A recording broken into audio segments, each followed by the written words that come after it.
Today, Israel invaded Gaza.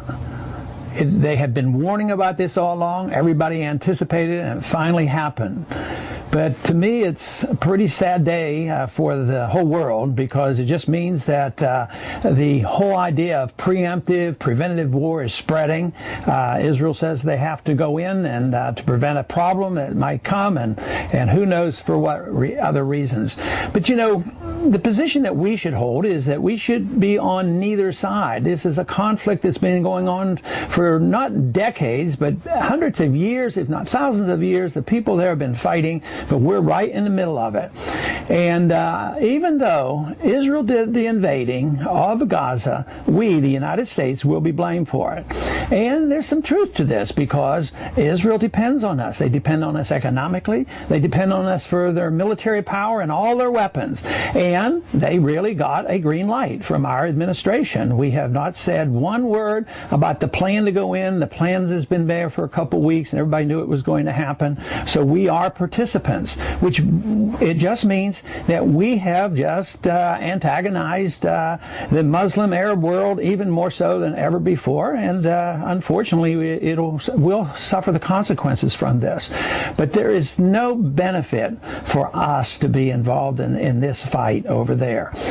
This thing is an entire mess. The Palestinians are virtually in like a concentration camp. They have a few small missiles, but it's so minor compared to the firepower of Israel, who has nuclear weapons, and they can turn off all the food and all the water and whatever they want to the people in Palestine.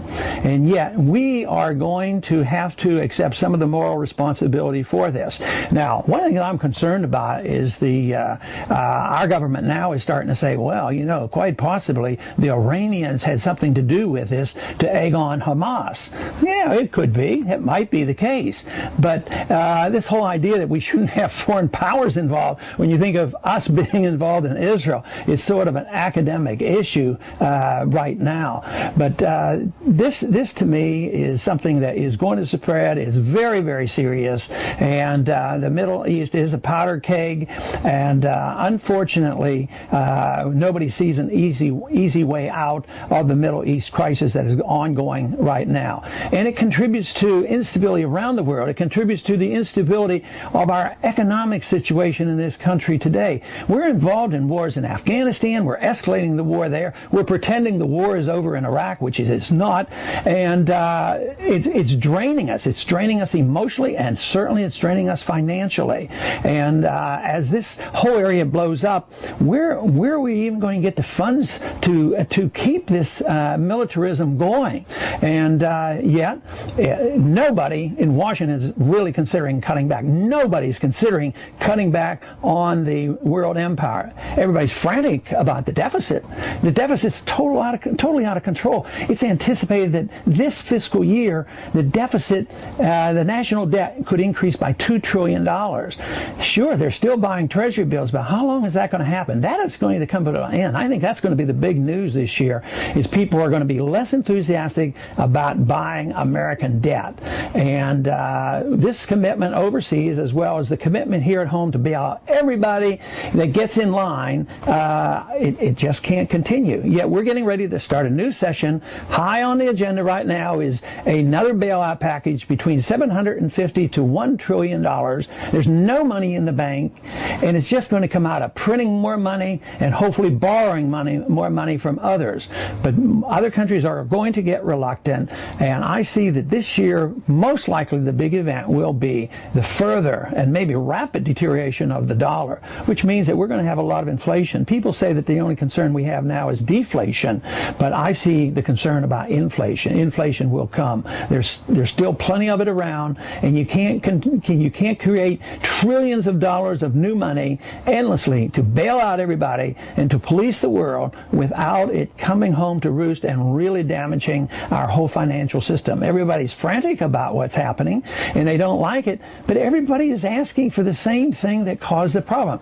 We were spending too much money, we were borrowing too much money, we had too much debt, and now we have a crisis. There's a deflationary move on right now that the market is demanding, and yet what are we doing? We're spending more money, running up more debt, borrowing more money, and printing more money. You can't solve the problems that way. So the combination of the world crisis going on with this escalation going on in the Middle East, with our escalation deliberately in Afghanistan, and with the pretense that the war has ended in Iran, means that we're in for big trouble. We're in for big trouble on the world stage, as well as we're in big trouble here financially at home. So though everybody is hopeful, and I would like to be hopeful with a new administration, a new Congress, and we wanted to change leadership, quite frankly, there's been no change in the philosophy of the leadership. The two parties, unfortunately, have both endorsed militarism abroad, the empire abroad, the idea of inflation with the monetary system, deficit financing, the welfare state. Both parties have endorsed this. The last administration endorsed it. This administration endorses it. So the victims will be the innocent American people, and the real tragedy, it will be an attack on our personal liberties, because as governments get bigger, the economy flounders, and there's more chaos. What happens is government gets bigger, they get more authoritarian at the expense of the liberties of each and every individual. So it is a time in our history that all of us ought to pay close attention and do whatever we can to alert the people, to educate the people, and do what we can to preserve those principles that were embedded in our Constitution.